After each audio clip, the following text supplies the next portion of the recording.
Sir, am I audible? Yeah, you are. So the last two workshops was very good. Okay. Um, it was very interactive and we learned a lot about the debate. And they told us how to write speech, which was very helpful. And in the first workshop, we learned about how to speak, the pace, and the tips were very helpful.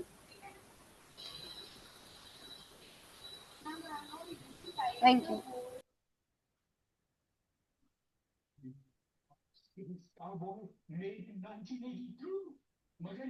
Yeah, that's really great. Okay, and Mridun, and after that we'll start our workshops.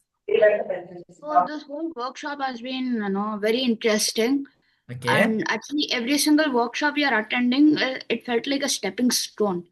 So if we Okay. take workshop one, we learned about the basics, like Okay. how to, what is a debate, how to create an argument, and the next one was about the. It was literally like a stepping stone for me, and I learned many things about debate. So सुनने से भी आदमी बहुत कुछ felt सीखता a pleasure to be है. learning. Perfect. Cool. Okay, with that, we'll start with today's session. Let's just wait for 2 more minutes because there are a lot of kids that are still to join. We are just 2054 in this meeting, and we'll just begin in a couple of minutes. So till that, just grab water, like be hydrated, and we'll start right now.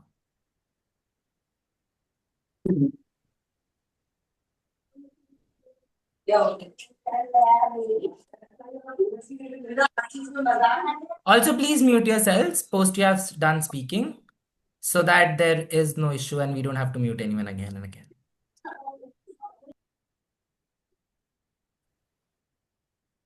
Cool.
Perfect. Cool. Yes. Hello, everyone. Welcome you. Also, please mute yourselves. I don't really like to mute anyone Yeah. again. Wait.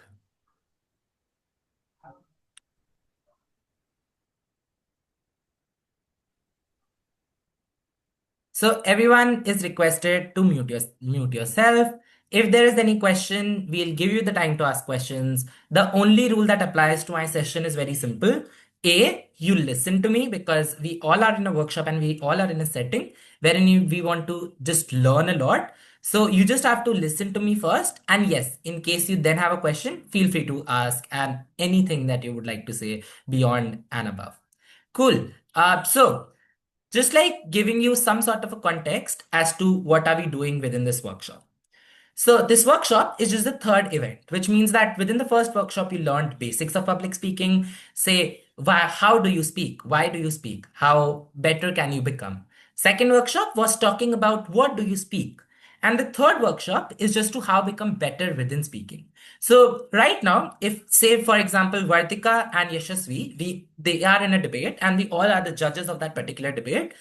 If Yashasvi says something and Vardika does not give a response on that, then that means that Yashasvi does not really know how to increase the quality of their arguments. Which means to say then, within debates, it's not just important as to what you are saying, but it's also much more important that you give a response to what the other side is talking about. which is just very simple. That if you are in a debate, you just want to make sure that the judges know that you not just know your content, but you're also listening to the other side and giving response as to how you are better than the other side. So this entire session is based upon this fundamental idea of rebuttals, which is just a very fancy term for giving response to the arguments of the other side, and critical thinking, which is how do you make sure that your arguments are the best? How do you make sure that you're better than your opponent? Or just in very simple terms, most like I hope a lot of you break tomorrow and go to the turncoat format. In a turncoat format, how do you know that whatever you're speaking for the motion can be better if you're going against the motion and vice versa? So, rebuttal in the most simplistic manner are just simple responses that you give to the other side's team or other side's argument so that A, you break their arguments, which is that whatever benefits they are providing within their arguments, you don't give it to them. But also, you ensure that your arguments are much more strengthened. So, can I just get a heads up if everyone has understood this simplistic thing? So, that's all that we are going to do in this session today. So, before moving on, and before diving into the fact as to who I am, what I am, let's just do a simple exercise. So, all of you, just imagine what I'm saying, and I think you'll be able to take up and grasp this session very, very efficiently. So, imagine that you and your friend are building a building. So, I give you 10 bricks, and I divide it into 5 and 5. And after 5 minutes, whoever building is the tallest, that person wins the particular sort of match, etc., or wins the competition. So imagine that now what all things can you do to make your building taller?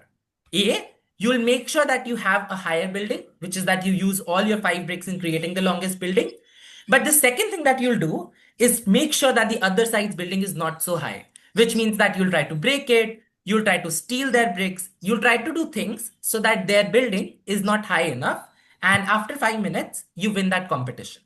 That's simply what is the rebuttal.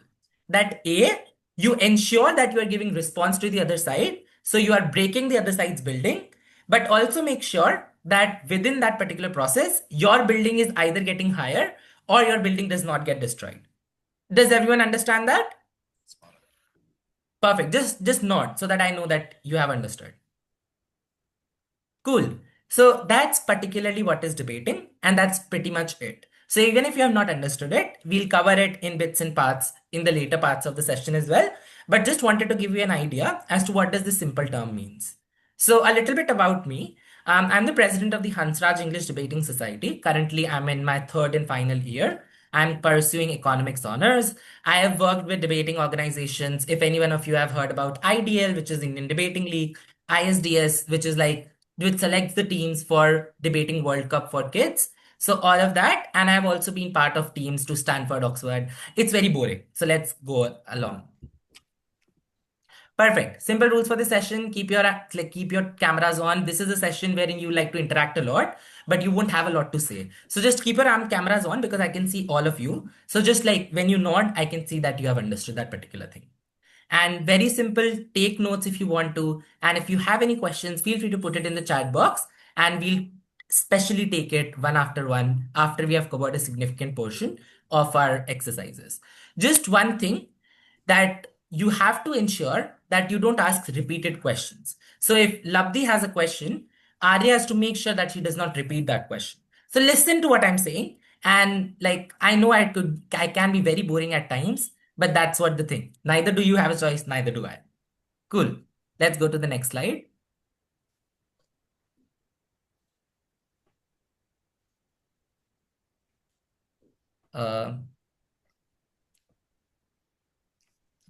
Perfect. So just a simple thing as to what we are covering within this session. First, we are talking about like how do you ensure or what are rebuttals and how do you construct rebuttals, which is just a simple outline of what we are going to do today. Secondarily, we are going to see how do you ensure that you make good rebuttals, which is that what are the tips that you have to keep in mind? What are all the things that you can do to ensure that you are much more better in your presentation while you are giving a speech as well? Okay.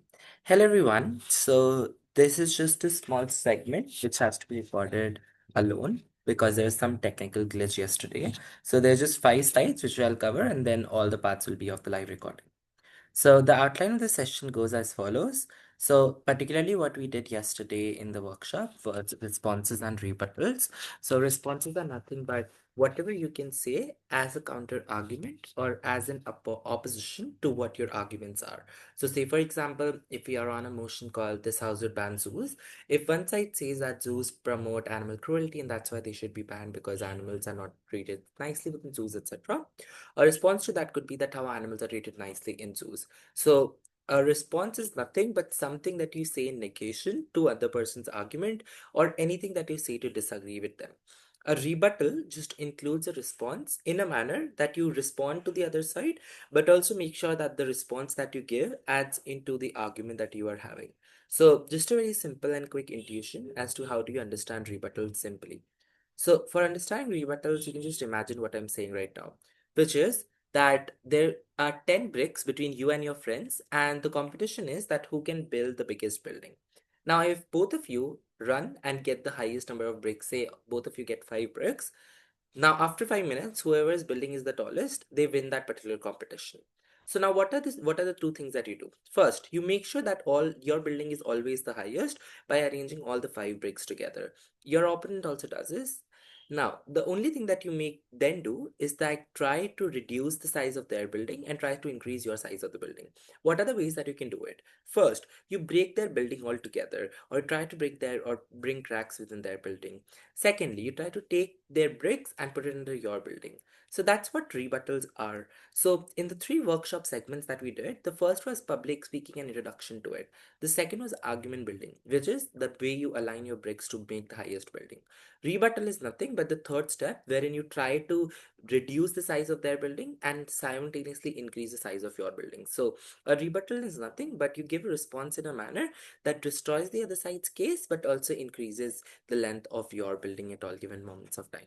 Later down the session, what we did was rebutting in action. We took an example and took the specific cases. How do you actually rebut? And then what are the tips and tricks that you really need to keep in mind?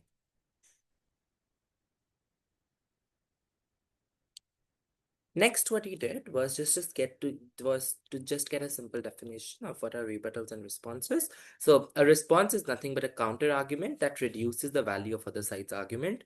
It can either mitigate, which is it can bring cracks to the other side's building, or it can completely steal the other side's building and put it under yours.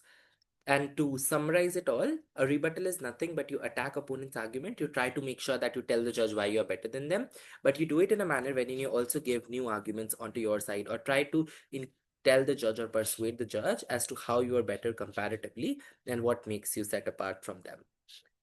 Largely now, when we have understood what rebuttals are, we need to just really talk about why do rebuttals matter and what is the concept of rebuttal really, why is the concept of rebuttal really important within debates. So primarily, if you are someone who is in a debate, there is just 2 things that you can do. First, you can make sure that you can give the best of arguments. But secondly, you can make sure that you try to tell the judge why you're better than the other person because at the end of the day, it's competition. So when there is no response, when there is no engagement within the people who are talking about, or when there is no interaction within the people who are debating, you often end up just giving speeches.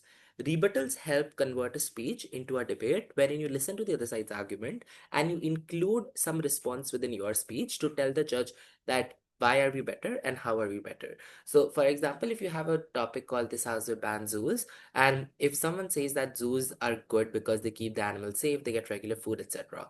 Now, what your duty as an opposition is to tell the judge as to why zoos should be banned because zoos are inherently bad, but also talk about that how safety in and of itself is something that is provided much better in their natural habitat, and banning zoos is really important because animals or only limited number of animals can be kept in zoos and a lot more animals cannot be accommodated within zoos. So if your idea is animal protection, you should rather increase laws wherein you cannot hunt animals, wherein you cannot poach animals, and that's the better way to protect animals. And that's why keeping zoos just for animal safety is something that never really happens because there's a lot of animals in zoos have less capacity. Now, what did you do in this? First, you give a response as to why zoos inherently are bad. Or secondarily, you say that even if security is provided by the zoos, why it is not the best idea to run in a debate. Now, The rebuttal in and of itself really helped you to make your debate engaging to the other side, listen to the other side's argument and bring them under your argument and try to give a response to it. So that's why when you have rebuttals, you don't have parallel debates. So parallel debates are just you are saying something, the other side is saying something, there is no intersection between the two. Non-parallel debate is one wherein what you are saying, the other side is listening to it, they are giving responses to it, and at the end the judges decide who is better. Secondarily, it helps in engagement. It helps the people to go in further depths. So for example, if you right now are just thinking that why something is good or not, you take one more step to think that, okay, is this something that can also become a part of it, blah, etc. Lastly, it helps in critical thinking, which is that if you're just positively thinking about an argument, what are the bad sides of it? So something like this house would ban all tuitions. So why are tuitions bad? Tuitions are particularly bad because when you go to tuition, you always believe that you don't have to end up studying at school, and you always waste your time within schools as well, etc. Now, the way you then think one more step is when you have to give a rebuttal, which means that even if tuitions promote better learning, schools are much better places for learning because you get much more people in school, but also that people come from different backgrounds and all of you interacting with each other. School is there to help you, and you also have so many different things available that you can do at school as well, such as playing, learning with each other, etc., which are not available at tuitions. So a response not just really helps you to negate the other side, but also helps you to come and bring one more deeper layer within that sort of argument that you're giving. Lastly, it helps judges comparative strength, which means that if right now I'm not sure as to who do I have to give the verdict if I'm judging, I'm most likely going to favor a person who talks about that if they say this, this is what we have in response to it. So this makes much more sense because now I know that you are not only learned about what you have to say, but you are also confident about how to rebut the other side as well. Then, lastly, the part of this recorded lecture is how to rebut an argument, and post that the live interactive workshop already starts. So there's just three simple ways you start and you do a rebuttal. A detailed explanation is in the live workshop, which is just connected to it. So first is you attack the assumption. So you say that the basic fact is wrong, which means that what we did earlier, that zoos promote animal safety. You just say that zoos do not promote animal safety and they're not the best places to promote and do the welfare for animals. Second is that you say that the issue does not even matter here, which means that you attack the relevance of that particular debate. That is animal safety really the most important idea, or can all animal safety alternatively be achieved, or why animal safety is not really part of this debate? Because be it in zoos, be it in their living spaces, animals are always endangered because in zoos they are not able to move freely, but in free spaces they are also always like stressed about whether they will be poached, killed, hunted, etc. So animal safety is not really something that either of the sides can claim. So the thing that we have to debate upon is something else. So the way that you can give a rebuttal is that you can directly say that whatever you're talking about is something that is not the primary part of the debate, and there are some else things that needs to be focused on. Largely is just attacking the impact, wherein you say that okay, there are some benefits from your side, there are some benefits from the other side. How do you make sure that your benefits outweigh the other side? Which means that if banning tuitions has some benefits, banning tuitions has some negative ideas as well. How do negative ideas much are worse off? And that's where at all given moments of time you end up banning, even if it has some benefits and tuitions have some benefits. So that's attacking the impact. And post it, you all have it in the live workshop. So thank you so much, and hope you just understand everything by the live workshop as well. Thank you. Enhanced comfort can boost productivity in learning. Okay. Pavitra? Yes, sir. Sir, in the previous slide, can you explain the third point? Yes, so we'll do it example by example. So Okay. just wait long. In case you don't understand after the example, we'll come back to it. Yes, thank you. Yes, Akshansh. Yes, sir. I feel like that this house would ban school uniforms. I think school, when people get the choice to wear what they want, like they are more happy with it. Because in Okay. school, when we wear the uniforms, we are usually like, oh my God, like why do we have to wear it? And so if people Okay. would have more freedom to wear their Got it. own Got clothes. it. Yes, Mithun, what about you? So, sir, school uniforms. One thing is that we will not get the opportunity to express ourselves. I Okay. know that we all look like we are together, but Okay. sometimes there's another point. School uniforms are a bit of low quality. So some wholesalers or some retailers, Okay. Yeah, got it. It's very low quality. So I would like to share a real life a case. So while once I was zipping my jacket and I was struggling to do that, so I was Okay. forcefully putting it inside and the zip broke. And Okay. I think I actually I felt think that makes sense. angry about it. Yes. And last, Aryan, and post that we'll just move to the next Okay. discussion and we'll give So, everyone the chance again. Yeah. so on the proposition side here, beside all the arguments that have been mentioned, I would talk about how it's not always like inclusive to all economic backgrounds.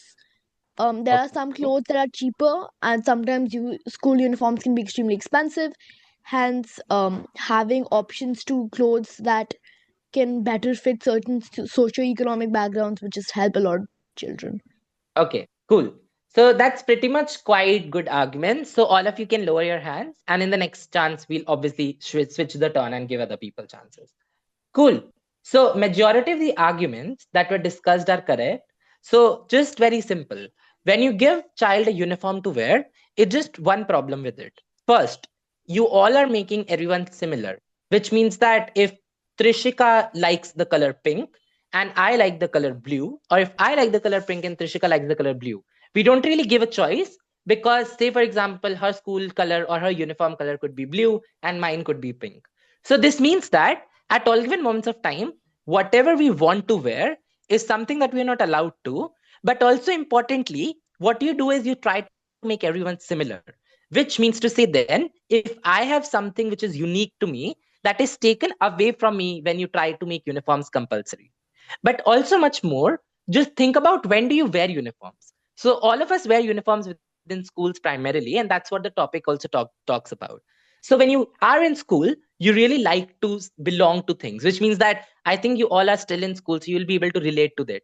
That if you have a favorite white color dress that you really want to wear, but you know that it's only your birthday that you're allowed to wear home clothes. In that situation, then you'll always feel bad that I have this good cloth that I always want to wear, or this is something that's really personal to me and I want to show it to my friends that I look so good in it, or anything, etc.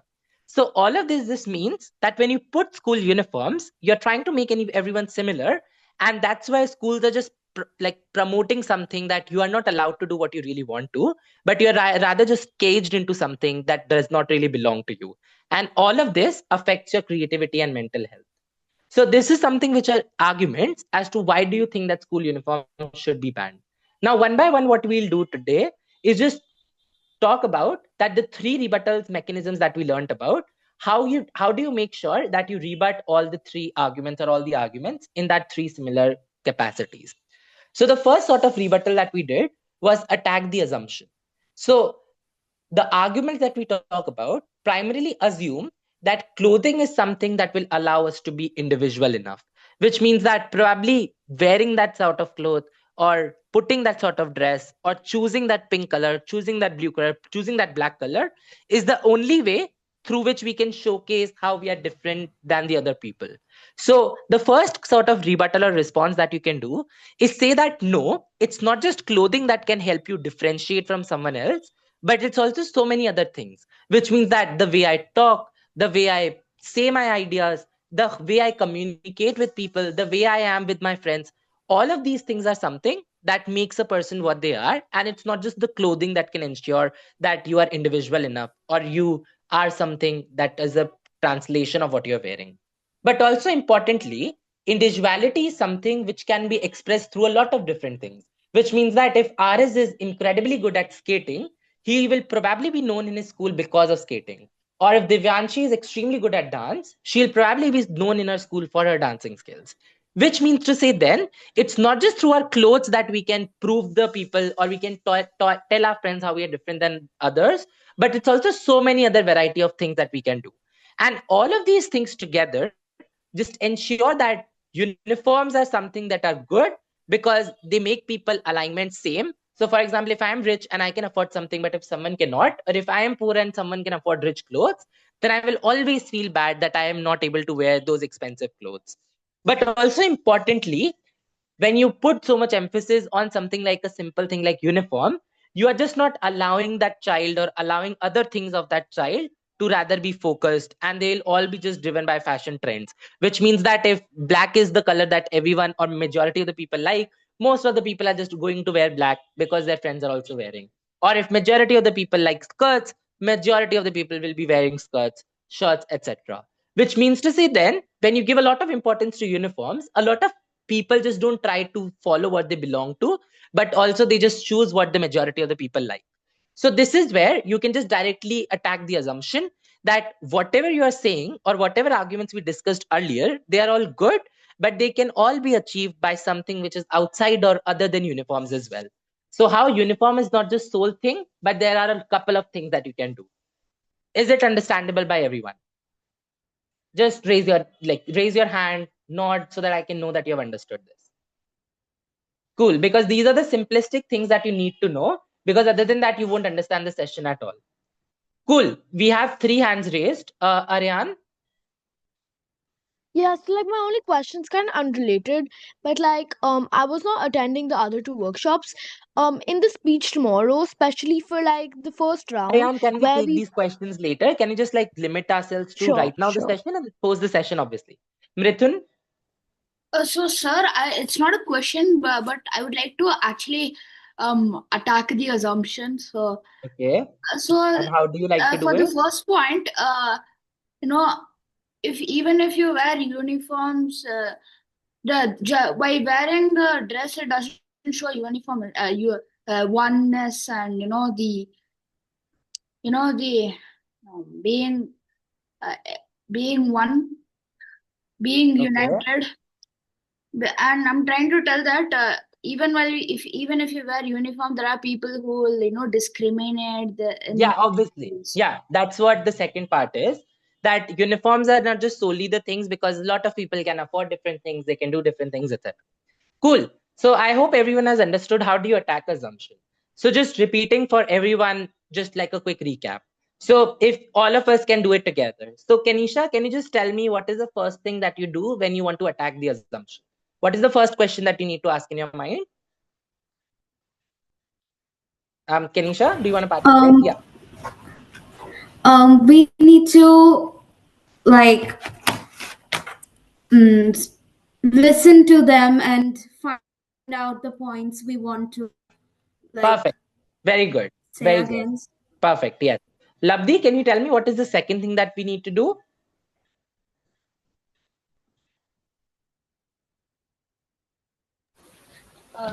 Yes, sir. Yes. What's the so after listening to the speech and deciding that this is a particular argument that I want to rebut, when you want to attack the assumption, what is the second thing that you do? Um, we tell them that there are other ways to do the Perfect. things, and there are things outside the Very good. Extremely particular good. thing, and it Cool. can be. Cool. Very good. So that's the simple way as to how do you attack assumption. First, you identify whether that rebuttal technique is the best or not. Secondly, you identify whether there is a comparative that you can say that this is something that can help us achieve the same sort of benefits, or why in and of itself just this thing is not important to give all the benefits that we are talking about. Perfect. Very good. The second type of rebuttal approach, which is you talk about, you attack the relevance of that particular speaker. So within this, you just talk about that issue does not matter here, which means that when you are in a school environment, most of the things that you do are put upon on you, which means that do you choose which period is going to take place? Do you choose which courses are you going to study? So when you talk about choosing or when you talk about self-expression, that is not something that a school is made for primarily, because schools are made to make sure that kids are disciplined or we follow that same sort of discipline or culture, etc.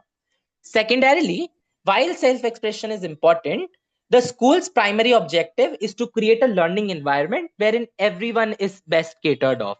Which means that if right now I cannot afford clothes, but say for example Vardika can, then Vardika could wear better clothes and I can feel bad about it. Which means that if I feel bad about it, then giving the choice does not really help me or Vardika. It will just create more differences within us, which means that even if self expression is important and we should be allowed to wear what we want, it is not the best thing. Why? Because it really doesn't help anyone in the longer run. But also thirdly, you are much more able to eliminate distractions, which means that if right now a particular trend is there, so everyone is going to follow that trend, and nobody is then going to focus majorly on, say, what kind of sport they really like, or how do they want to do better in debating, how do they want to do better in studies. But the conversation would be that what are you wearing tomorrow, or what is the current thing that is in trend that you really want to wear tomorrow. But also lastly, that a slight loss of clothing choice is a minor trade-off, which means that you get much better learning atmosphere.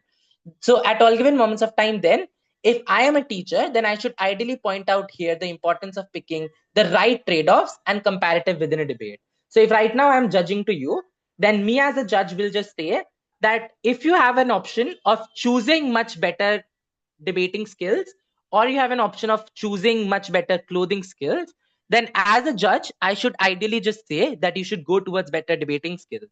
Why? Because choosing what is good today might change tomorrow, which means that you put too much issue or you talk too much about your uniforms, and that's why at all given moments of time you're not able to get what is the best thing available, or not able to focus on the things that are more relevant. So just summarizing it here, and then I'll pass on to you. So the first approach that we did, that talks about how there are alternative things available. The second approach that we're doing is that we are saying that the impact or the benefits that we're drawing out of those arguments is necessarily not something which is good. And the third thing we'll cover. So if Trishika, can you just unmute and tell me what is the first thing that you do in this sort of rebuttal approach? Just try. Take a hint. Even if you're wrong, it works. Yes, sir. Yeah. So what's the first thing that you do when you want to attack the relevance? So firstly, I should know the points and the mind that the opponent is thinking of, so I know what sort of stuff I want to say in the camp. Okay. Example, if you're Yeah. saying that uniform is mandatory in the school, then I should know that you are thinking about points, and I should apparently know the answers back to them. Like you are saying that they express creativity. They do Okay. express creativity, but we are more attracted towards those instead of our studies, which the Yeah. purpose of our going to school is. Works perfectly. And Shraddha, like, can you just expand on it? What's the second thing that you do? So first thing is just you primarily think what the other side could say, and how do you attack that? By talking about, yeah. Shraddha, you're on mute. Shraddha, you are muted. Yeah, try speaking now. Okay, no worries. I don't think you're able to unmute. Cool. Aparajita, can you just cover that? Excuse me, my name is Aprajita, Aparajita, so and sorry. Yeah. yes, we have to look for those points which can, and we have to look for those points to expand the benefit, and we have to think of points from within ourselves to just, to align with the same benefits, and Okay. Perfect. like you said that, can I give an example? Yeah, sure. Like you said the point about self-expressiveness, then we may conduct like talent hunts so that the students can express their talents, and which is more Okay. important or more relevant rather than just letting them choose what to wear the next day. Perfect. I think that's pretty much covered. Are there any questions on the second sort of rebuttal approach? Anyone? Cool. If there is a specific question, feel free to raise your hand. If not, we'll move to the third side. Perfect. Cool. So the third thing that we have is that you attack the impact. So within the first, you say that whatever you are offering is not the best thing. We have other better things offered. Second, you talk about that the things that you're offering are probably not getting offered by school uniforms or removing school uniforms. The third thing that you say that the consequences aren't that bad or worse, which means that even if school uniforms hurt mental health, there are some better benefits that you can outweigh out of it, which means that if you ban zoos, there are some good things that you can get out of it. There are some bad things that you can get out of it. So in case you don't find any of the two rebuttals approach that can happen that we have previously discussed, the third thing that you say is just that whatever benefit that you're giving, there is more benefit on the alternative, which means to say then that if school uniforms hurt mental health, the impact is that open dress code system is far worse, because people who can't afford are just going to feel much worse, and people who can afford, they're going to bully them. So even if you're giving self-expression, that self-expression is not given to everyone, and it just makes the situation worse off. So you agree that what they're saying is correct. You agree that it can get some benefit, but you just say that whatever benefit you are giving on an alternative is much better than the other side. Did everyone understand it? Just a quick nod up. I'm so sorry, guys. I know it can be quite boring, but it's some sort of theory that you really need to know for making better rebuttals. The second thing that you talk about is that how removing uniforms drastically increases social anxiety and pressure, which means to say then people are constantly under a threat that are my friends going to like what I'm going to wear or not? Can I afford expensive clothes or not? Can I wear clothes that are more fashionable or not? So all of these questions are something that really shouldn't be in the minds of kids, because they primarily go to school for sort of experiences, etc. So even if you say that uniforms and removing uniforms are good, it is just much worse off for people, and especially kids who really don't have that much idea as to what they should do and what they shouldn't. But thirdly, that uniform protects people from getting abused or bullied, which means to say then if right now I know that I am not wearing good clothes, I can always feel that my parents, or sorry, my friends or my classmates can make fun of me. But when I'm in a uniform, which means to say then what I am wearing and what all of you are wearing is same, then I'm much more safer, because now I don't know that people can make fun of me just because of my uniforms. So even if people want to make fun, they'll do it regardless. But if you give uniforms, it just makes one less thing that they can make fun of. So attacking the impact, or the third approach to whatever whoever asked, was just that you can see that there are good benefits occurring of both for and against, but the benefits that you get out of against, or similarly for whichever side you are at, is much more better than the other side. Did everyone understand it? Quickly, just a nod up. Cool. So if I can ask Kartike, can you just tell me what are the two questions that we need to ask when we want to attack the impact? Sir, the two questions you need to ask, that the if you want someone, you need to think that you are right or wrong, because if the opponent is speaking right and you question them wrongly, then it is not good. So sir, Okay. you need to question it right, not Okay. irrelevantly. And Shivam, what's the second thing that we do when we want to attack the impact? Shivam? Yeah. What's the second thing? So the second thing, I think, after setting up the setting up, I think we should show how we should show other examples how this impact may create other impacts which are even worse. Perfect. Works. Cool. So I think there's just two hands raised. I'll take the questions and then we'll do a quick exercise with more people giving the chance. Yes, Aradhya, do you have a question? Yes, sir. Attacking the relevance. I don't understand that. Okay. So you're talking about this one, right? Previous one. Cool.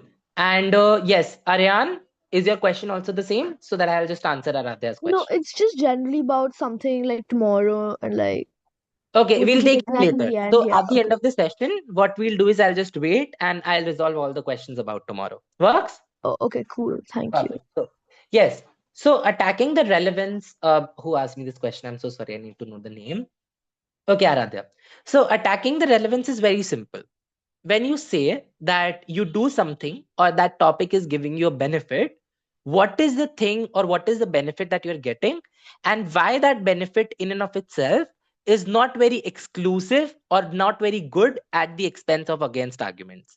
So in simple words, if I have to talk about that, we should ban zoos. So Aradhya, can you just tell me whether we should ban zoos or not? What do you think about it? Like, what's the first thing that comes to your mind? Aradhya? So we should not ban zoos. Okay, and why do you think that?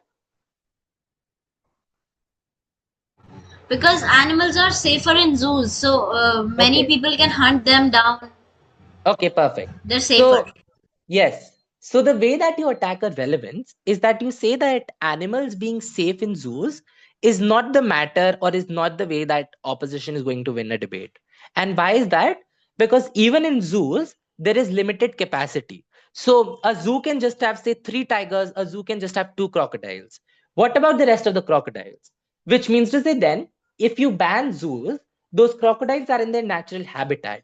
So even if there is a problem of poaching or hunting by other animals, they're at least within their communities, which means to say that if there is a threat either ways, because when you keep them in zoos, they can also get a lot of problems or they're just caged and not allowed to move. So on a comparative, then it's much more better that safety is something that is ensured by them living in their spaces or allowing them to live in the habitat that they belong to. So attacking a relevance is very simple, wherein you say that the most important argument that you're trying to make, that is not something which is too important, or what is the better way that you can sort of solve that. So a better way to solve that is probably ban zoos and make harsher laws so that people can't hunt animals. So if you make laws that people can go to jail by hunting tigers, then people are much less likely to hunt tigers in the very first place. So the way you then solve this attacking a relevance rebuttal is just you telling the judge that the most important benefit that the other side is trying to get, that can be achieved through alternative means. Aradhya, did you understand it now? Yes, sir. Perfect. Sir, Pragati? I would like to add a point to zoos. So instead of like caging them inside the giving them like a cage environment, you can give the animals like a reserve forest environment. Suppose we take an Yeah, example, the exactly. Kaziranga Yeah, yeah, National yeah. Park. Got it, got it, got it. There it is very free over there. You can go anywhere, and no, um, but Yeah, Amritan uh, got it, got it. Yeah. Let's just move ahead because I think I have a good exercise for you left. So I can see 4 hands, 3 hands raised. Is there a question? If there is no question, please lower your hands. Cool. Norish? So attacking its impact means that, so taking the school uniform example, so we try to say that we try to discuss how the impact of removing school uniforms affects students or the impact of having school uniforms does. Okay, so when you attack an impact, so let's just understand in very simple words. Why do debates happen? Debates happen because you have something new that you want to do or something new that is already there. So when you ban school uniforms, it is going to have an impact. What is that impact? A couple of things. When you don't ban uniforms, there are also a couple of impacts. So either ways, you are getting some benefit and you're getting some negative thing. Within attacking an impact, what you say is that the benefit that you're getting by, say, for example, banning uniforms is much worse off as the benefit that you're getting by keeping uniforms. So even if self-expression is important, even if you get self-expression, it is not the best thing because it is not given to everyone, because not everyone can afford better expensive things. So when you attack an impact, you just agree that yes, there are benefits on both the sides, but whatever side you are is much more better because it is giving that autonomy to a lot more people. Got it? Understood, sir. Perfect. Cool. So I can see a lot of faces who are extremely bored. So let's just do an exercise right now. So the motion says that this house opposes the narrative that children should have dream jobs. So if anyone wants to take just a volunteer, they want to explain what the motion says, like any one of you. And I'll just give the chance to people who have not spoken first. So probably Arya. Arya. Hello, yes. So, this house opposes to the narrative that children should have dream jobs. Yes. So, while you were growing up, you all have probably dreamt of maybe some job like I want to be an astronaut, I want to be a lawyer, I want to be a doctor.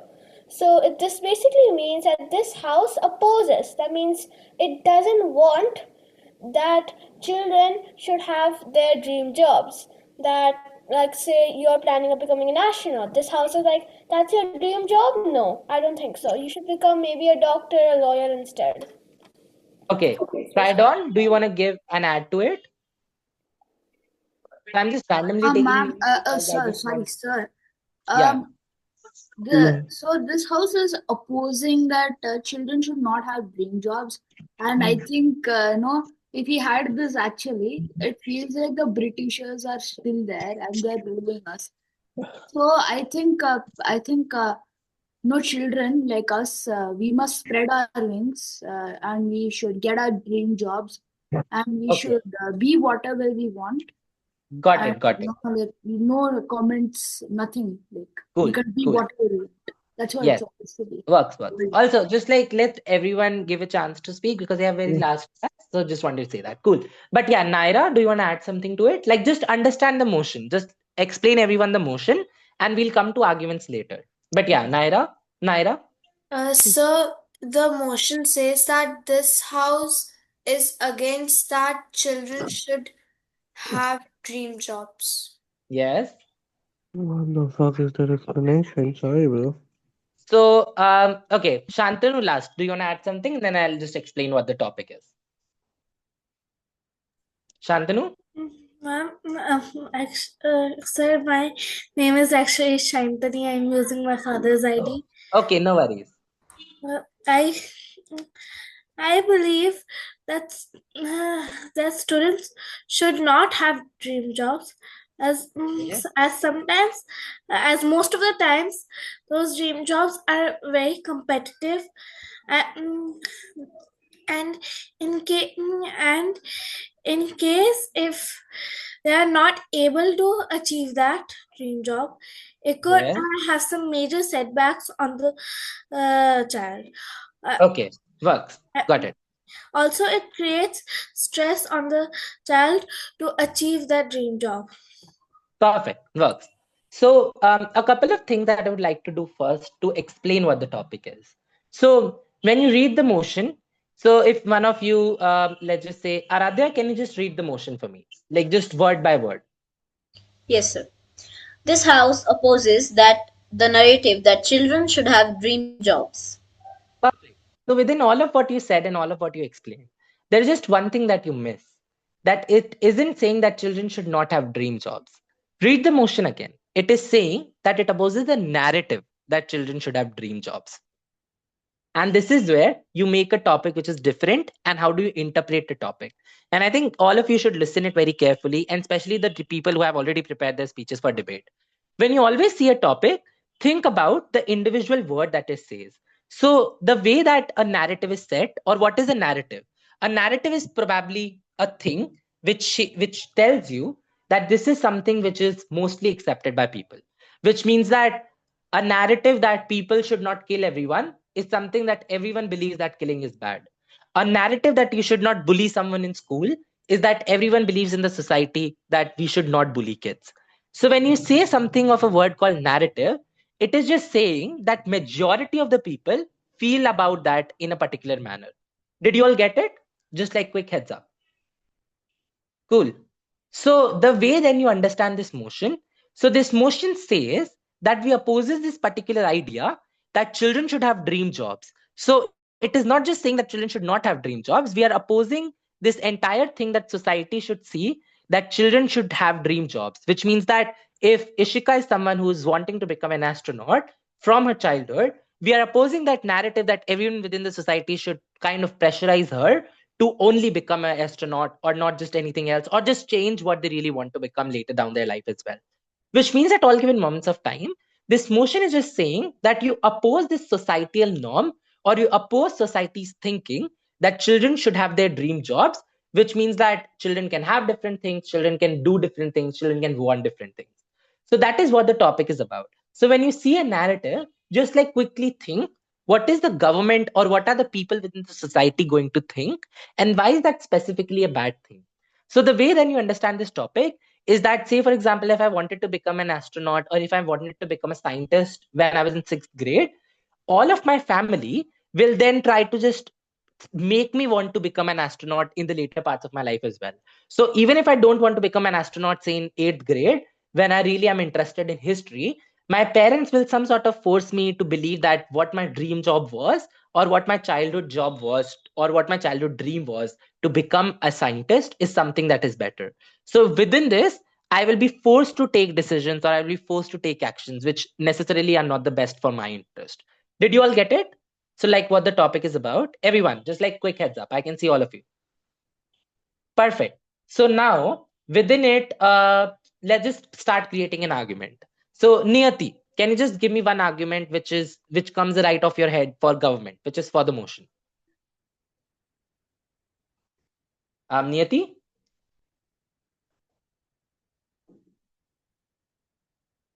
Yeah, try unmuting now. Can you unmute? Okay, no worries. Divyanshi, do you want to give an argument?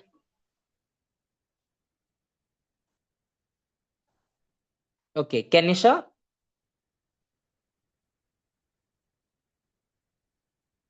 Guys, just think, answer. Even if you're wrong, it's okay. But like try to answer. Yeah, Kenisha?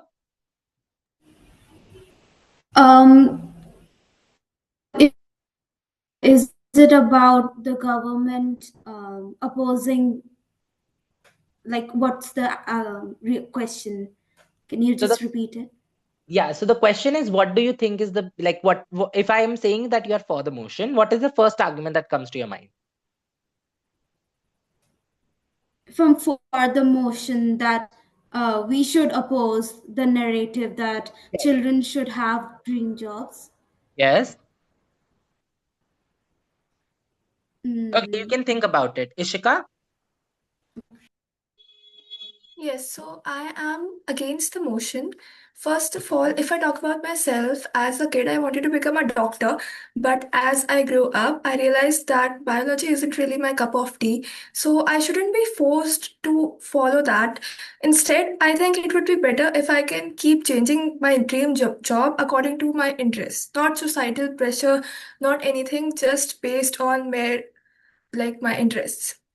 But don't you think then you are for the motion? Read the motion. You would be for the motion if you're opposing, right?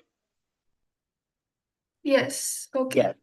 Yeah. Try to understand that. A Yeah, lot of okay. people do make problems. No worries. Yes, Aprajita, yeah, if I'm right. Aprajita. Yes.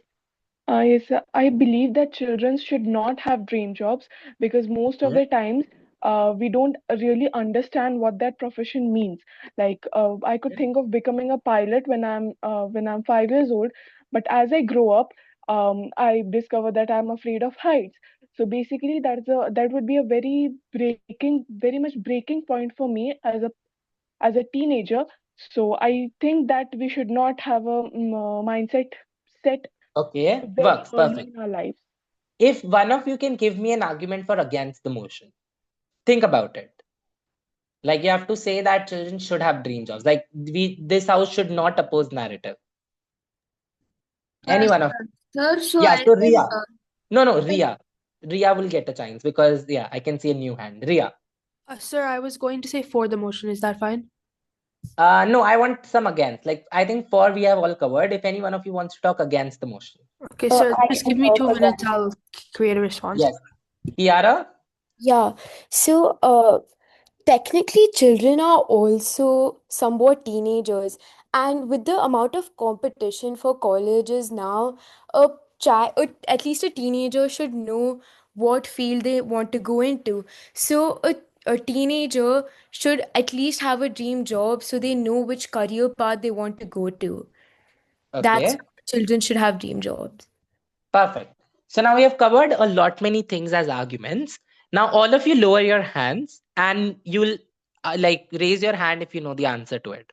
Cool, all of you. I can still see 3 hands raised, 2 hands raised. Sir, can I just say my thing for against the motion? Yeah, sure. Yeah, I think children should have dream jobs because they inspire motivation and ambition from a young age, and it gives children something to work towards. It also Yeah, additionally helps children get a sense of identity and direction because like it forms an idea of who they might want to become. cool. So now let's go to what the session is, which is about the 3 ways to rebut. So we have got a lot many arguments. So let's just take one singular argument from for the motion, which is that you should not have dream jobs because you're always pressurized by the people around you to have those dream jobs. So if you oppose this narrative, that pressurization in and of itself goes out. So let's just go back and one of you tell me what could be the best rebuttal when we talk about first attacking the assumption. If anyone of you wants to take that initiative. Like if the argument is that you are always pressurized by people around you in case you are wanting to have your dream job. So when you oppose it, that pressurization goes away. Cool. Summer?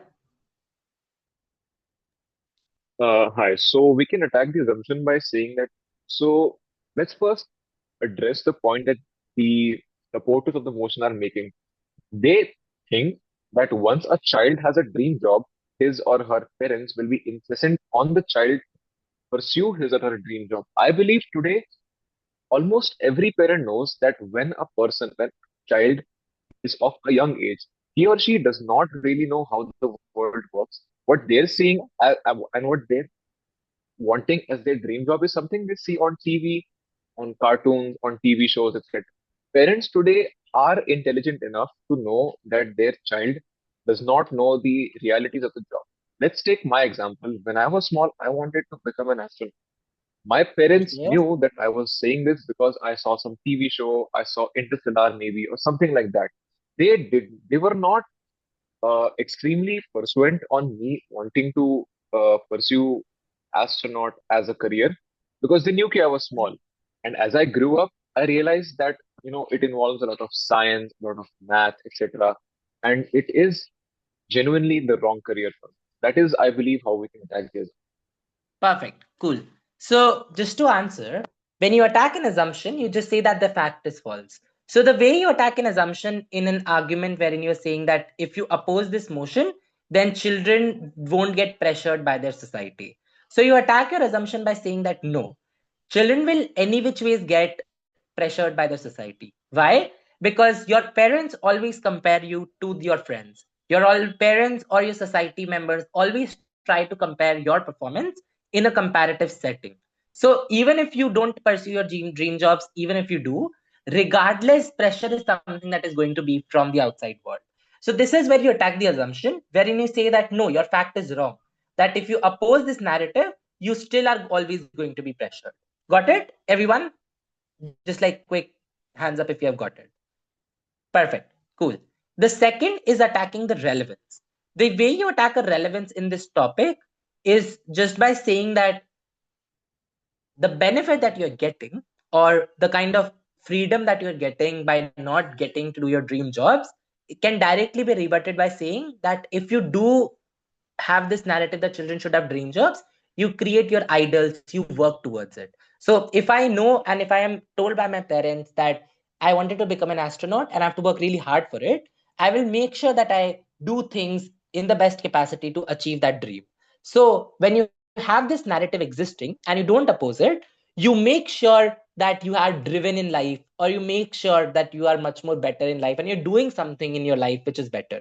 So you attack the relevance by saying that even if or the issue about pressurization is something which does not matter, because what benefit that you get is motivation, and motivation is better than pressurization. Did everyone get it? The second sort of rebuttal. Cool. The third is just simple impact, which is just saying that the benefit that you get of dream jobs is simple because you're able to create idols. If I always wanted to become a cricketer and I am always driven by talk by society that I'm a good cricketer, then I will always have passion. I will always say, follow Virat Kohli, Sachin Tendulkar, and I will always make sure that I do very hard and work very hard to become like them. Cool. Did everyone understand it? Just like quickly, so that we can move forward. Everyone? Excuse me, sir. Yes. Sir, can I rebut the relevance for me to enhance my understanding? Yeah, sure. Do it. Yeah. So, for example, if somebody says that one should have dream jobs because it helps them to do better from the start, I can question its relevance by saying that self-awareness is a continuous process, and sometimes working hard towards your goal may Yes, exactly. may Yeah, interfere whatever you're with trying to say. self-care. Yeah, that makes sense. Exactly. That's what attacking the relevance is. But you can integrate it much better in attacking the assumption altogether, which means that the assumption is saying that you're always pressured and you don't perform well. But the assumption could easily be flipped by saying that you perform well under pressure. Why? Because you get motivation to do so. Got it? Understood, sir. Perfect. So just quickly then, the last segment of this session. Before that, if anyone has any questions, put them in the chat. We'll answer it one by one. So rebuttal strategies. The first strategy that you have is always call outs, which means that you identify any factual inaccuracies mentioned, which means that if right now I say that politicians always want votes and elections only work because people want votes, and during elections people are or politicians are going to offer insane amount of freebies, insane amount of promises. But then I also end up saying in my speech that this promises is something that are inherently good because they motivate people to do and make better choices. Now this is something that is not factually correct. So politicians make promises but they never fulfill it because they just want to get your votes within elections. So if that is true, then that means that these promises are never going to get delivered, which means to say then, if you as a speaker are understanding that these promises are going to get delivered, it is only then when you'll vote for this party. So the way that you make this call out, or the way that you make this factual inaccuracy correct in minds of the judges, is by stating that why these promises are not the case, why you vote for these politicians. So if our argument is that people vote for politicians because of the promises that they make, this is inherently wrong, because people probably vote for their politicians because of the sheer fact that they like them. And why do they like them? Because probably they belong to the same class, belong to the same caste, belong to the same region, etc. Which means to say that the way you make a call out is by just simply stating that whatever you are saying is not reasonably correct because of the reasons that you give. The second sort of call out that you can make is that if something is just factually incorrect, which means that if someone says that Ramnath Kovind is the Prime Minister of India and they try to make an entire argument about that, we all know that it is incorrect. So in debates, until and unless you don't call someone out that whatever they have said is wrong, till that time, it is fairly assumed that that thing is right. So for judges to know whether it's right or wrong, you always is better to ensure that you call it out that this is something that they said was wrong. Got it? Everyone understood it? The second example that we have is that chronic corruption exists in government services. Privatizing them means firm work better as they're held together by contracts. So the idea is that if government is very corrupt and corruption is something that exists within the government, the way we make those corruptions go like out of the window is that you give private companies the work to do. And those private companies will always have contracts that they'll have to follow. So the only problem is then, if the governments are corrupt, these contracts are also made by the government, which means to say that these contracts, which will hold the private companies also liable, will be corrupt in nature as well. So this is not something that is going to make any problem solving and just a contradictory statement in and of itself. Did everyone get it? Yeah, I cannot see a lot. Yeah, RS, did you get it? Just like a heads up works. Perfect. Shraddha, Labdhi, Tridox, Shivam, Kiara, Kenisha, Kartikeya, Prajita, Trishika. Cool. The second sort of idea that you can do is on unlikelihood. So just challenge the probability of the opposing scenario. So just simply say that if you did not complete your homework, you will fail this class. So now you're not doing homework and you're not doing, and you're failing the class. There is no direct linkage to it, because you have to prove that if you do not do your homework, why is it that you're specifically failing your class as well? Why is homework the only thing that is making you fail? Which means to say that if we right now have a motion that this house believes that the government should, or this house believes that the government should focus on agriculture sector as compared to industrial sector, which means that we should focus more on agriculture, more on trying to make farmers lives better, etc. The idea is that if you say an argument that making farmers life is better because they are much more in number, there is no direct linkage to it. You have to prove why farmers being benefited on a larger scale is much better than industry is being getting developed on, why more companies are not something that we should prefer, and why farmers should be preferred, etc. So unlikelihood is just for you to prove why the impact that you're trying to draw is not something which is just very logical thing that the judges should understand. So just read the second example.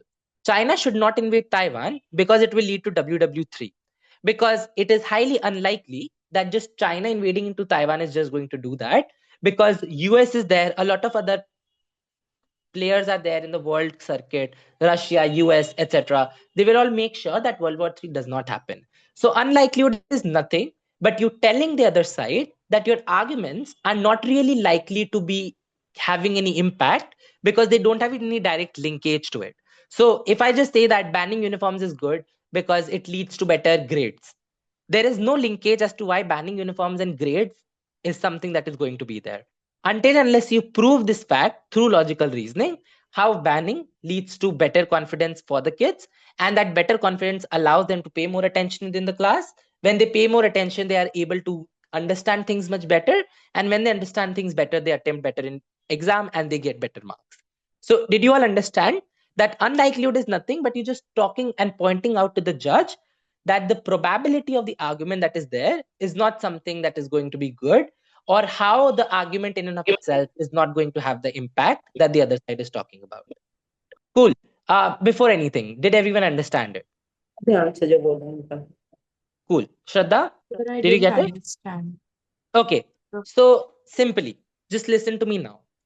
If right now we are having a debate, so it could be any topic. So if we are right now having a debate that this house believes that Avengers Endgame is the best movie possible. Now, for this argument to have any relevance, for this argument to have any merit, you need to prove that I have a doubt for tomorrow debating. Yeah, we'll have all the doubts cleared for tomorrow's debating. Don't worry, after the session. This is just like the last parts of the session. So if you say that Endgame is the best movie ever possible because it has a huge box office, or because it gained or it attracted a lot more money, then it just simply says that why is it that gaining more money is just the sole way of it being the best movie. So just in simple terms, understand unlikelihood is something wherein you just say two things and they are likely not connected to each other until unless you give a reason, which means to say that if you have a motion which is that this house believes that Avengers Endgame is the best movie possible, and the government side makes a argument that because it has a lot more money collected, that is why it is the best movie. Now, do you think that it is the best argument to make? It could be, but you have to give a lot more reasons to connect why gaining more money makes it the best movie ever possible. How do you do that? So when you gain more money, it's because a lot of people have watched it. When a lot of people watched it, they also recommended their friends to watch it, which means to say then a lot of likability exists for Avengers Endgame, and that is why it could be the best movie. So you're just simply saying that it's the best movie because it has achieved a lot of money is not something that is going to make any sort of difference within a debate until unless you don't tell the judge how that making a lot of money is going to be good because a lot of people have watched it and liked it. So that is something which is unlikelihood that your impacts really don't get unlocked. Got it? Understood. Yeah, no worries.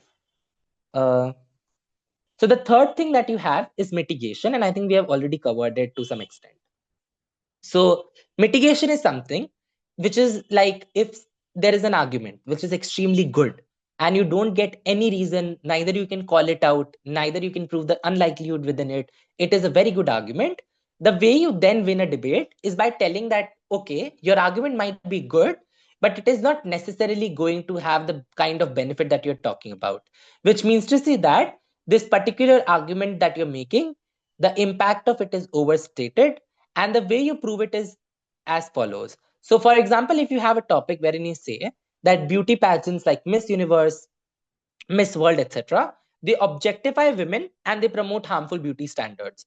So, in simple words, this just means that when you have an ad like Fair and Lovely, you are promoting the idea that being fair, being white skin is much more better, or that is going to make you much more friends, etc.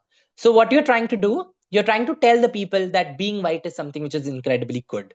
Now, this in and of itself is not something which is the worst argument. Why? Because people in and of itself within a society prefer white people. So the way you then frame this argument is that even if it's wrong and even if it's something which is untrue, the way you break this argument is saying that people always like to have foreigners understood or believed to be perceived to be better than us. It is not true, because we also have a lot of merit and Indians are extremely good at what they do.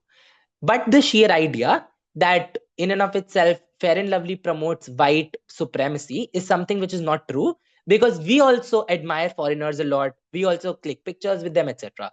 Which means that it is us, society, which in and of itself believe that being white in and of itself is something which is good. So this Fair and Lovely is not the thing that is promoting it, but it is just a part of it. So having these ads, etc., is not the worst thing.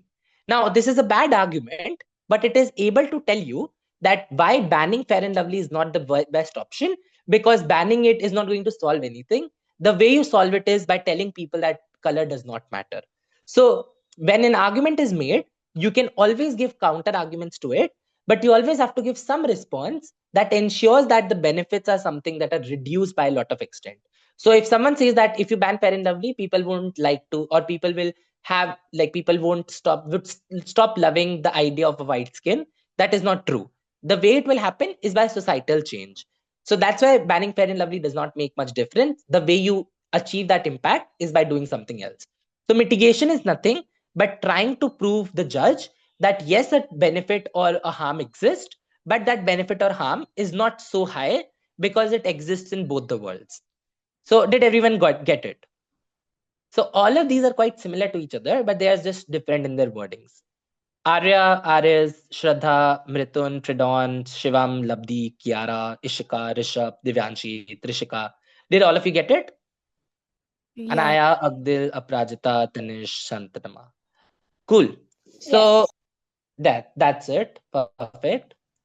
So just quickly some tips and tricks. So first, attacking assumptions take precedence over attacking impacts, which means to say that if the first argument that you're saying is based on the idea that a lot of, so for example, if you're having a motion that this house would ban uniforms, the assumption or the premise is that uniforms promotes individuality. So when you go back the slides, you'll see that attack the assumption was at the first, because that is the best sort of thing that you can do. That you outrightly just say that individuality is not something that is achieved by uniforms, or why individuality is not the best thing for school kids to begin with.